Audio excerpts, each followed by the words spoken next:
Baik, Assalamualaikum warahmatullahi wabarakatuh. Kami dari kelompok 2 Fisika Dasar, kelas 201, Prodi Pendidikan Biologi, Angkatan 2021.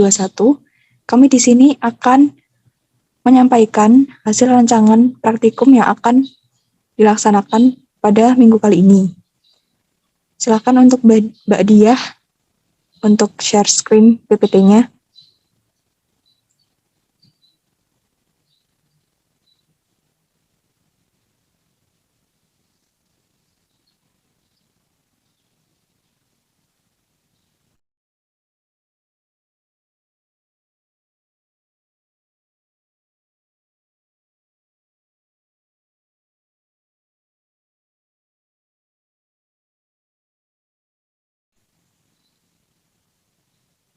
Baik, berikut adalah rancangan praktikum dari kelompok 2. Sebelumnya, kami akan memperkenalkan diri dulu dari anggota kelompok kami. Untuk yang pertama ada Anis Nur Alivia, yang kedua Diah Anggraini Ikhtifarini, yang ketiga Esa Puspitasari, dan keempat saya sendiri Rosada Nur Fatimah. Untuk penjelasan selanjutnya akan disampaikan oleh Mbak Diah. Silakan.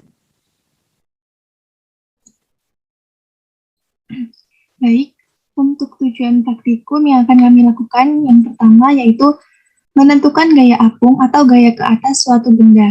Yang kedua, memahami konsep fluida statis. Dan yang ketiga, mengaplikasikan hukum Archimedes.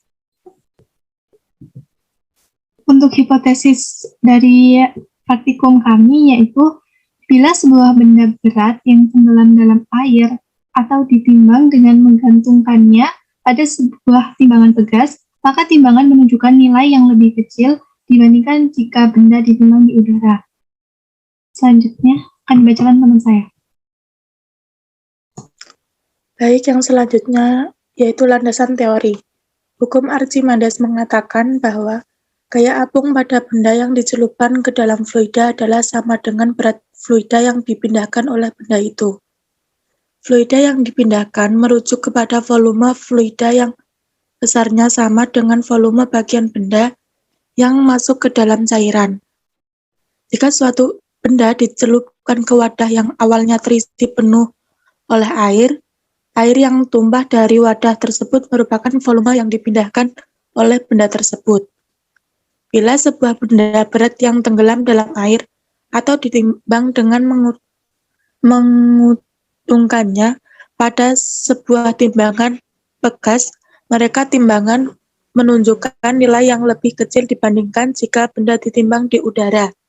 Disebabkan air memberikan gaya ke atas yang sebagian mengimbangi gaya berat.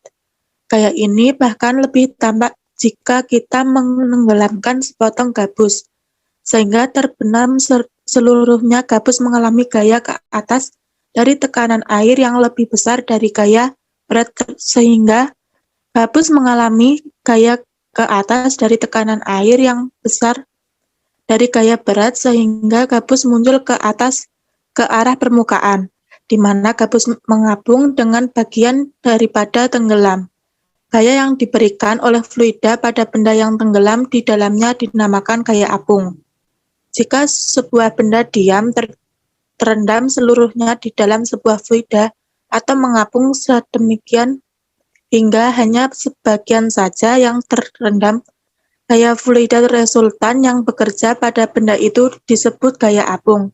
Sebuah gaya neto ke arah atas terjadi karena tekanan meningkat dengan kedalaman dan gaya-gaya tekanan yang bekerja dari bawah lebih besar daripada gaya-gaya yang bekerja dari atas.